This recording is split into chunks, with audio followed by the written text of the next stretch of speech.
Olá, muito boa tarde. Começa agora o programa Mercado Futuro. Eu falo aqui do estúdio da B3, Brasil Bolsa Balcão, no Centro Histórico de São Paulo. Eu sempre tenho que lembrá-lo que a partir do começo deste ano, 2019, o programa Mercado Futuro entrou nas redes sociais de vez. Então, além de vocês poderem assistir o programa tanto pela TV quanto pelo Facebook, ao mesmo tempo, né?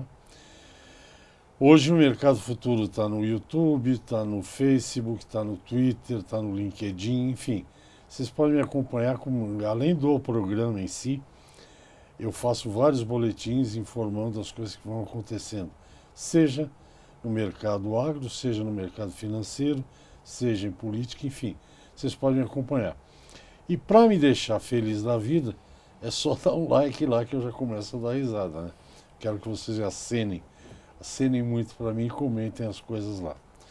Bem, o assunto de hoje é o mais importante da vida um dos mais importantes da vida de todo mundo, que é dinheiro, finanças. Como você pode fazer um planejamento para realizar um sonho. Tem um outro tema que eu vou insistir com a minha entrevistada, que eu ainda não consegui entender muito bem como é que funciona, mas ela, a última vez que esteve aqui, falou disso e explicou aqui. Eu acho que é um assunto que a gente tem, eu pelo menos tive uma certa dificuldade, que é a questão da gente calcular a inflação pessoal da gente. Eu acho legal isso e vou insistir para saber mais. Bem, está comigo aqui a Daniela Casabona. Ela não é analista financeira, como é que fala? Planejadora financeira. Planejadora financeira. A empresa é FB Wealth. E então essas coisas que é útil para todo mundo, não importa o que você faça, você tem que ter um certo planejamento financeiro. Então é esse o começo da conversa. Muito obrigado mais uma vez pela sua presença. Então, eu falei da inflação pessoal, né? Porque Sim. a outra o governo manda para a gente. Manda né? pra gente. Já a gente fala disso. Eu vou, talvez até tenha te perguntado isso da última vez. Por exemplo, se o cidadão tem 500 mil reais, para um investidor pequeno, tem disponível lá 500 mil reais, o que ele deve fazer se ele tem um salário, ele tem família, ele paga a escola das crianças? O que ele tem que fazer para maximizar, digamos, um dinheiro assim? Pode ser 500, 1 milhão, enfim. Ele deve ter carteiras, o PEN em todos os barcos, por exemplo, moeda, bolsa, LCA, tem um negócio imobiliário. É isso que vocês aconselham? O que a gente aconselha, na verdade, é uma diversificação de forma segura, né? De nada adianta você diversificar se você não tem o potencial. Então, hoje a gente faz uma carteira muito planejada e muito personalizada para cada cliente. Então é muito difícil a gente pegar uma situação e falar, ele tem 500 mil reais, o que ele pode fazer? Vai depender muito dessa situação. Ele tem um salário, ele ganha um salário, ele tem uma profissão fixa, ele tem uma profissão segura, então ele pode diversificar sim. Ele tem um potencial de diversificação maior.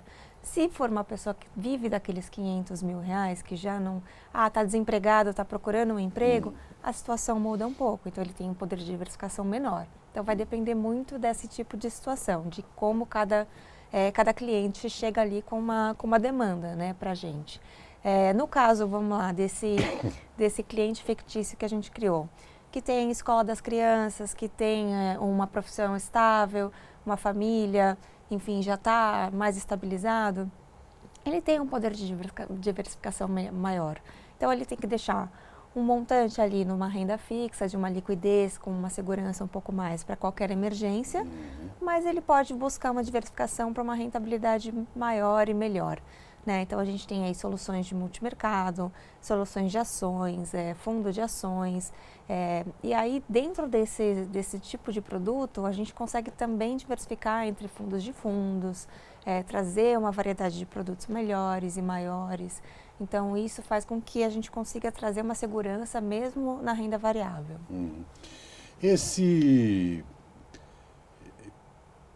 Vamos falar muito de Tesouro Direto. Você aplica no Tesouro Direto? Olha, a gente aplica muito quando a pessoa não precisa tirar, porque muito se fala em colocar no Tesouro Direto e tudo mais, mas assim, o Tesouro Direto ele tem uma pequena variação, né? Então assim, se você vai para uma NTNB ou você pode sofrer um ágio ou um deságio dependendo do vencimento, se você tirar antes do vencimento, que pode prejudicar você. Então, se você está lá começando a juntar o seu dinheirinho, vai para uma coisa que você tenha certeza que não vai ter a variação, né, de ágio e deságio, e que você possa, não tenha um vencimento, que seja uma liquidez diária, que realmente você consiga tirar sem problema nenhum. Dependendo dos casos, às vezes nem vale a pena você investir em alguma coisa que tenha imposto, porque é uma coisa que você vai precisar tirar a cada momento. Então o imposto ele é regressivo, então se você deixa pouco tempo, você vai pagar mais imposto. Isso tudo tem que ficar bem atento. Essa notas do Tesouro, né, NTB, não é isso? NTNB. Alguém outro dia me falou, isso é muito interessante. É interessante mesmo? Ela Para longo prazo, é isso? Ela é bastante interessante, dependendo da taxa que você vai comprar, né, e dependendo do prazo. A gente recomenda, quando compra assim, uma NTNB, olhar essa taxa e olhar o prazo. Então, dependendo do curto, médio prazo, se for uma taxa interessante, vale bastante a pena. Se você for carregar isso para um médio e longo prazo, aí sim é bem interessante. Quer dizer, é tipo ação. Você compra que, na verdade, ele vai pagar um valor mais a inflação. Então, ele vai acabar te dando a inflação do momento. Então, ele vai acompanhar a inflação com você e vai ainda te pagar uma taxa. Então, é bem interessante. Apesar de que essa inflação, como a gente sempre bate nessa tecla, não é a sua inflação. Não, é a inflação a do minha governo. nós vamos falar já já. Com esse cenário que a gente está vendo, tudo bem, tem a reforma da Previdência, sei lá se sai ou não sai, enfim. Mas o que se vê quando a gente olha aí os gráficos, a taxa de juros brasileira nunca teve tão baixa, né? Sim. 6 ponto alguma coisa, 25. Exatamente. A inflação também é absolutamente domada, como diz o Paulo Guedes, está presa na gaiola. Isso para quem é rentista, que eu me lembro de um político que odiava rentista, isso para quem é rentista não é um cenário muito entusiasmador, né? Para renda fixa, né, ela virou um ativo menos atrativo para o investidor, né? Antes você praticava uma taxa ali de 12% de juros. Coisa boa. Que era o famoso 1% ao mês, né, de forma mais fácil, mas você também tinha a inflação muito mais alta. Então, o juro real ele não era tão interessante quanto se olhava. Mas ali, só olhar o 1% no mês, acalmava o investidor. Hoje mudou um pouquinho isso, mas também a inflação caiu. Então, é importante olhar essas duas métricas, porque o juro real também continua interessante. Mas quando a gente vai falar do nosso juro real, de novo, batendo na nossa tecla da inflação pessoal, de nada é interessante mesmo a renda fixa de 12%, quanto a renda fixa de hoje de 6,5%. Então, precisa ficar atento, porque senão a gente tem uma falsa sensação de rentabilizar o dinheiro e no final da vida a gente está comendo e gastando mais o dinheiro sem perceber. Tá vendo como isso aqui? Esse programa é um aprendizado. Nós vamos para o intervalo já. Eu converso com a planejadora financeira da FB Wealth, a Daniela Casabona. A gente volta rapidamente. Até já.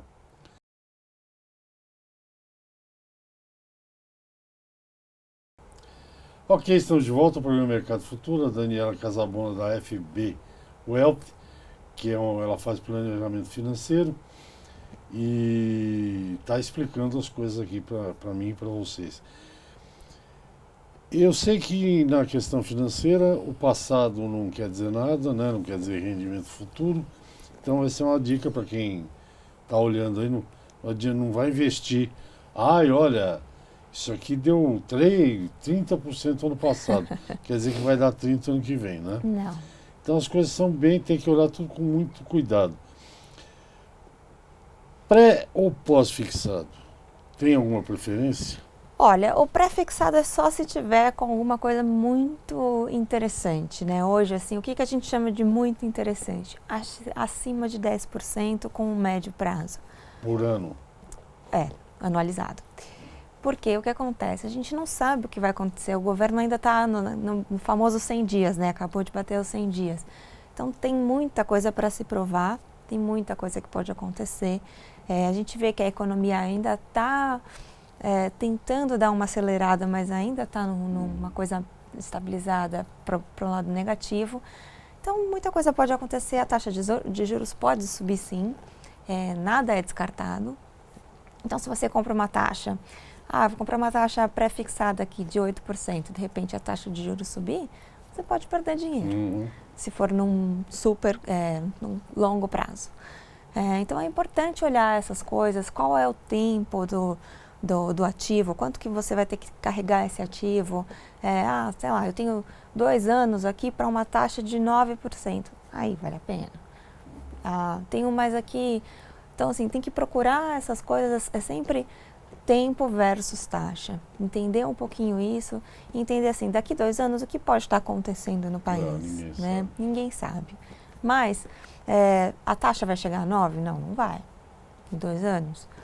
Pode chegar, se tiver uma catástrofe muito grande, mas assim, no decorrer das coisas, numa linha normal, não vai.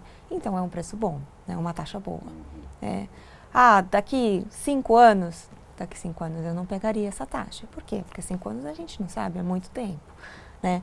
A gente costuma dizer que 5 anos muda tanta coisa, né? Em tecnologia, na nossa vida. Sim. Então, como é que a gente vai prever tanta coisa para pré-fixar alguma coisa? Vale a pena a gente correr o risco do pós-fixado e surfar a taxa. E no mercado, você sabe tão bem quanto eu, tem uma lei que é verdadeira, oferta e procura.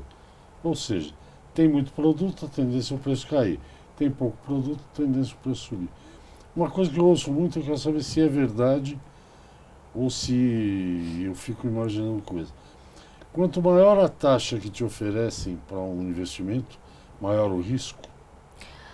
Sim, na maioria das vezes sim, tá? Quando você tem uma taxa, por exemplo, vamos falar de um CDB. Os bancos maiores hoje, eles oferecem uma taxa de CDB menor. Por quê? Porque o risco do banco é menor. Mas você pode achar bancos muito menores com uma taxa de CDB no mesmo prazo muito maior. Por quê? Porque aquele banco é pequeno, ele tem mais chances de acontecer qualquer coisa num pequeno prazo, enfim, do banco quebrar ou ter qualquer coisa, um empréstimo que não deu certo, enfim. Então você está correndo mais riscos, sim. Não necessariamente é um risco que você pode perder todo o seu dinheiro, né? Principalmente para a renda fixa, é importante você olhar que tem algumas rendas fixas que tem o FGC, que até 250 mil você pode receber seu dinheiro fundo garantidor de crédito. De crédito. Isso. Então, assim, tem alguns riscos que vale a pena você correr, sim, que não tem tanto problema. O que a gente sempre sugere?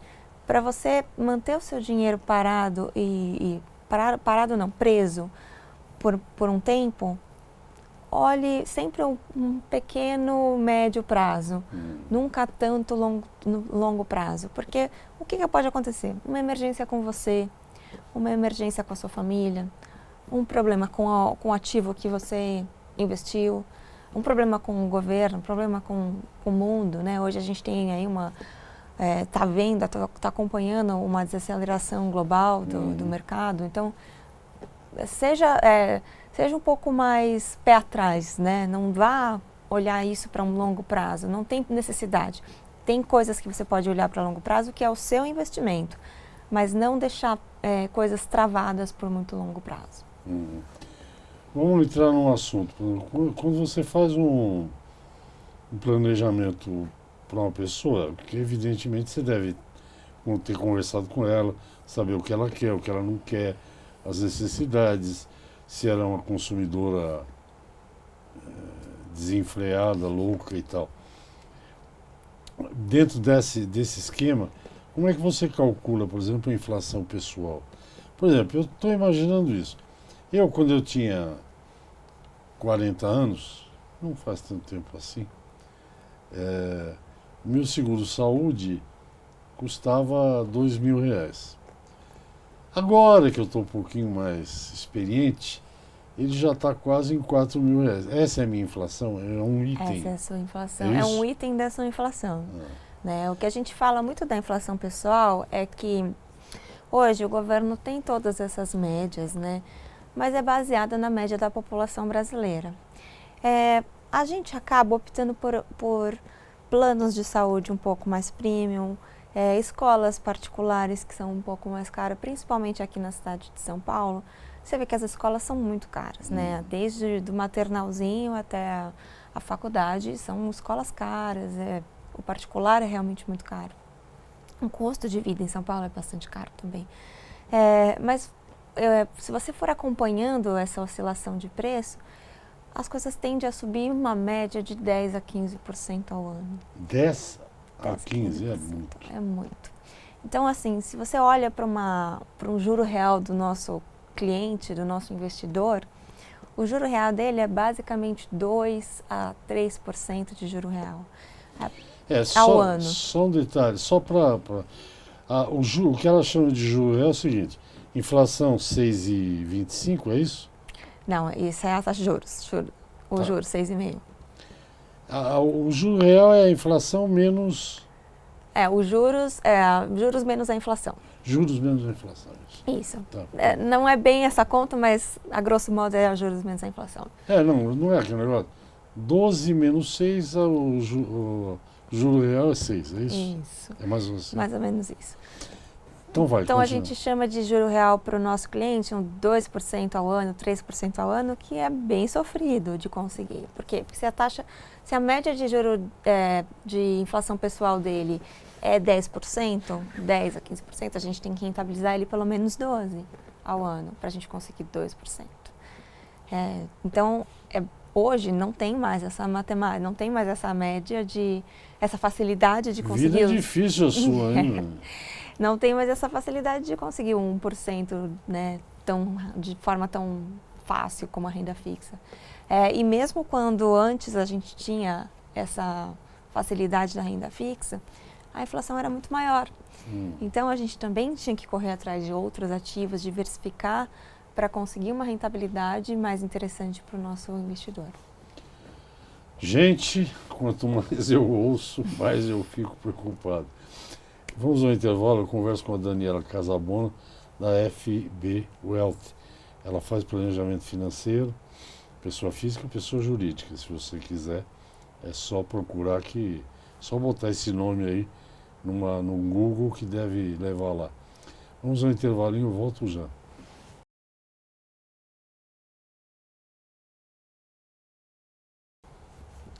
Ok, estamos de volta ao programa Mercado Futuro. O assunto é dinheiro, o melhor assunto não há. Eu converso com a planejadora financeira Daniela Casabona, da FB Wealth. E antes a gente estava falando dessas questões aí, dessas oscilações.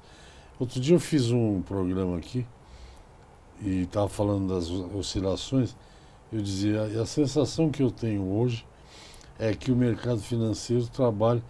Né, antes era influenciado perdão, pelo petróleo. Pelos resultados das empresas, né? E hoje é pelo Twitter, né? Porque dependendo do que sair no Twitter, a bolsa sobe ou cai, o dólar sobe. Essas oscilações, não tem como prever. Você faz... na verdade, o que eu falei, a gente ainda está muito num período de provação do governo, né? Esses 100 dias aí foram bastante turbulentos, né? Começou com um grande otimismo e agora a gente está vendo que, não vai ser bem assim. Existem aí atos falhos, um pouco de falta de coerência, né? Então, um fala uma coisa, o outro fala outra e briga. Enfim, a gente tem visto bastante isso ao longo dos últimos meses aí. Então, isso tem impactado no mercado financeiro, mas mais porque o mercado ele é muito volátil à credibilidade que a gente tem passado. Então, desde a greve dos caminhoneiros, que a gente sofreu uma forte queda e que a credibilidade, né, para o investidor ficou muito abalada, a gente está num momento de provação aí do que vai acontecer. Por isso as notícias impactam muito no mercado, né? Não só os resultados das empresas, porque a gente viu que algumas empresas até apresentaram resultados positivos, mas isso não está segurando para que a bolsa fique estável. Mas, ao mesmo tempo, a gente tem visto aí a bolsa batendo bastante recordes e a gente está otimista que ao longo do ano vai ter aí, no final, um resultado bem positivo. Não, o curioso é o seguinte, acho que no fim de semana passado, no jornal diz que a indústria brasileira está patinando, está diminuindo o tamanho dela no PIB. Isso não é bom, Não. é ruim. Mas quem não tem problema, Daniela, não é uma provocação, mas acaba sendo. Os bancos continuam tendo lucros trimestrais muito bons. Dinheiro é bom para eles. O dinheiro é bom, né? Dinheiro é bom para o banco, dinheiro é bom, na verdade, para todo mundo. Mas a gente ainda é muito dependente do banco, né? Eu vejo muitos dos nossos investidores que estão começando a conhecer o planejamento, os serviços de planejamento, estavam muito mal alocados no banco. Ou talvez não estavam investindo da maneira com que eles gostariam que a vida deles fossem. Porque o mais importante do planejamento é você investir de acordo com o seu objetivo, né? Porque se você vai investir só por investir, tá bom, deixa o seu dinheiro no banco. Agora, se você tem um objetivo, eu quero parar de trabalhar daqui 10 anos, eu quero ter um determinado patrimônio, você tem que correr atrás e fazer o melhor, né? É igual trabalho. Se você quer dar um upgrade na sua carreira, você tem que trabalhar para isso. Né? Então a gente faz isso acontecer. Eu vou te perguntar um negócio. Eu estou planejando uma viagem. Acho que eu vou te visitar lá Onde é o escritório? Na Faria Lima. É pertinho. Aliás, tudo na Faria Lima. Faria Lima continua um centro financeiro importantíssimo. Por exemplo, eu não sei se esse ano vai ser possível, mas acho que ano que vem dá. Eu quero sair de São Paulo, ir para Roma. Já olhei umas coisas aqui, se você for de Alitalia, que é a empresa italiana, é um preço, São Paulo-Roma. Se você for pela Air Maroc, é bem mais barato e você para em Casablanca, que é uma cidade muito interessante. Bonito, exatamente. Então, eu suponho que é São Paulo, Casablanca, Roma. Aí eu quero fazer uma viagem lugares que eu não conheço, que é Budapeste, na Hungria, Moscou e São Petersburgo. Se eu for conversar com você, eu posso fazer um planejamento, separar um dinheirinho para daqui 1 ano ou 2 anos, será? Pode. Eu tenho clientes que fazem um planejamento tão à risca que eles chegam a me ligar e falam assim, Dani, quanto eu tenho para viajar para esse ano? Qual é o meu budget para esse ano de viagem? Vou aqui para Buenos Aires ou vou para, exatamente, sei lá, Nova York. A gente costuma dizer que tudo que é planejado não sai caro. E o planejamento não é para cortar o seu custo ou para deixar que você faça as coisas, é para que você consiga fazer de forma responsável. Então, assim, muitas vezes a gente vai olhar e falar assim, cabe uma viagem no seu ano, mas não cabe 4. Ou cabem 2. Então, a gente vai olhar e falar, para onde você quer chegar, você precisa abrir mão de algumas outras coisas. Cabe? Então tá bom, então vamos fazer. Mas nunca cortando as coisas ou deixando que a pessoa... Porque o que é o planejamento? É que você chegue no final da sua vida com o mesmo padrão de vida que você tem hoje, e não que você tem que cortar os custos, que acontece bastante. Esse é o sonho de todo mundo, pelo menos o meu. A última pergunta, que o nosso tempo está acabando. Por exemplo, para o homem, o empresário rural, por exemplo, sabe que colheita é feita toda ao mesmo tempo. Sim. Aí a venda não, ele planeja a venda. Vende futuro, guarda para correr risco e tal. Mesmo é uma pergunta, a resposta é fácil, mas eu quero que você dê. Esse cidadão tem um fluxo de caixa esquisito, porque tem uma hora que ele tem dinheiro, tem uma hora que ele tem que comprar insumo, semente e tal. Mesmo para esse tipo de coisa, que uma hora você está com uma quantia grande de dinheiro e outra hora está assim, tem como investir nesses prazos? Tem como investir. O dinheiro não ficar parado, entendeu? De repente ele fica 3 meses com 5 milhões parados. Exatamente. Ele exatamente precisa investir. E uma coisa que é muito importante é com que esse investidor consiga ter a consciência de ir dividindo o seu dinheiro versus o que ele gasta para fazer, né? Para fazer a plantação. Porque vai chegar um tempo que ele vai ficar tão dependente que ele vai falar assim, o que é empresa, o que é pessoal, o que eu construí, o que eu não construí. Então é legal a gente conseguir ir separando algumas coisas, mesmo que seja por um longo prazo, que demore bastante tempo, mas dá sim para investir, dá para fazer coisas muito boas com... Não, porque é aquela história, o nosso tempo está realmente 1 minuto. Eu brinco aqui, né, por exemplo, eu tinha um tiquinho de dinheiro, o índice Bovespa estava 60 mil pontos, subiu para 100. Evidentemente que eu ganhei algum dinheiro, né? Sim. Mas quando você tem um volume grande, tem gente que tem esse volume grande, mas assim como ele entra, ele sai, ele tem que ter uma aplicação, porque ele perde muito dinheiro de deixar, às vezes, 2 meses parado. Exatamente, ainda mais um valor desse que não, É um monte, realmente né? não pode ficar parado. Porque 1% de nada é nada, 1% do que? Do dinheiro que a Daniela administra é um bocado de grana, né? Sim. Daniela, nosso tempo acabou. Eu te agradeço Eu que muitíssimo. agradeço. Esse dia chuvoso que nós temos Verdade, hoje. hoje tá... E andar em São Paulo em dia de chuva. E andar em São Paulo já é uma encrenca. Em dia chuvoso é pior. Muito obrigado. Espero te ver em breve aqui. Como você sabe, o programa vai para o YouTube. Depois eu te passo o link. E aí você pode usar, mostrar. Ótimo, manda dar de castigo para os teus filhos. Se não se comportar, tem que fiar a mamãe e falar de dinheiro. Fazer educação financeira dos filhos também. Tá bom? Obrigado, até o próximo. Obrigada. Gente, até amanhã tem mais. Tchau, tchau.